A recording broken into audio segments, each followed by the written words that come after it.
Met will soon discover the extent of their budget cuts.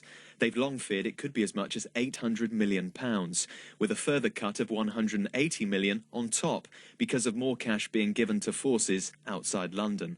It raises the prospect of finding £1 billion of savings over the next 4 years. The Commissioner says they'd expect to lose 5,000 to 8,000 police officers as a result, meaning officer numbers would fall from 32,000 to 24,000.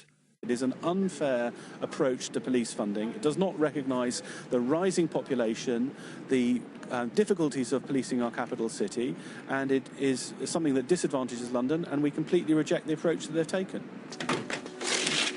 You're nicked. Get out. This is what policing looked like back in the 70s, at least in the mind of the TV drama writers.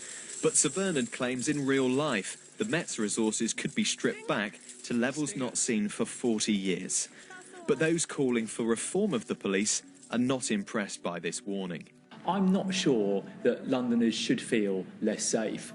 Arguably, we need less traditional police officers. We need more different kind of police employees, for example, doing cybercrime, domestic violence. These are new kinds of crime that we might not need traditional officers for. I even think that with the right support, London could cope with another riot with that lower level of numbers. Do you think some people may ask if you're scaremongering? No, well, it's always possible.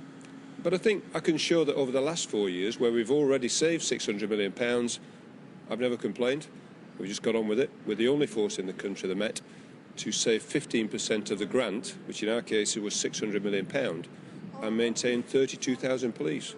It's clear policing London will look very different in the years to come, no matter what.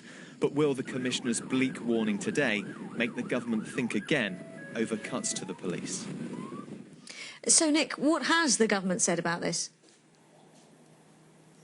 Well, no minister has been available for an interview today, but the Home Office have told us this evening that no decision has yet been made on the future of the Met's funding, and a decision won't be made until the end of next month at the earliest. That is after the spending review has taken place. This is when all government departments find out how much their budgets will be reduced by.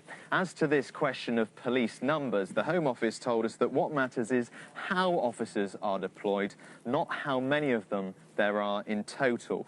The department also makes the point that the police have been saving money over the past few years, and during that time, public confidence in the police has gone up and that crime has fallen. And really, Riz, in the next few weeks or so, we can expect to see more public sector bodies explaining why their particular services should be protected. So we can expect more of this, I think. But certainly as far as the Met and the government are concerned tonight, the message coming from each institution, each place, well, they couldn't be more different.